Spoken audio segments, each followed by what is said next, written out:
Guys, health insurance తీసుకొని కూడా మీరు హాస్పిటల్కి వెళ్ళి బిల్ పే చేయాల్సి వస్తుందా? Then you might have missed on this. మా అత్తమ్మకి ఒక చిన్న సర్జరీ అయిందనమాట. It costed around 3.5 lakhs.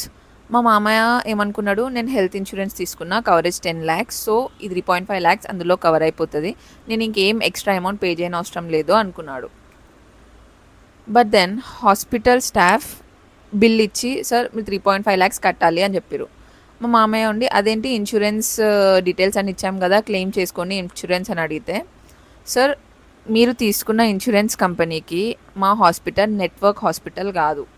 So ఇక్కడ నెట్వర్క్ హాస్పిటల్స్ ఏంటంటే ఇప్పుడు ఇన్సూరెన్స్ కంపెనీస్ ఉంటాయి కదా, అవి కొన్ని హాస్పిటల్స్తోని లింకప్ అయి ఉంటాయి అన్నమాట.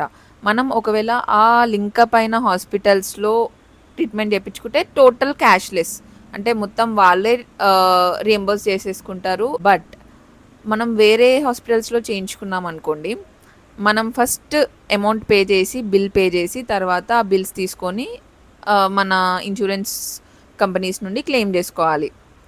అప్పుడు కూడా మనకు 100% క్లెయిమ్ రాదు, మళ్ళీ అందులో కట్టింగ్స్ ఉంటాయి.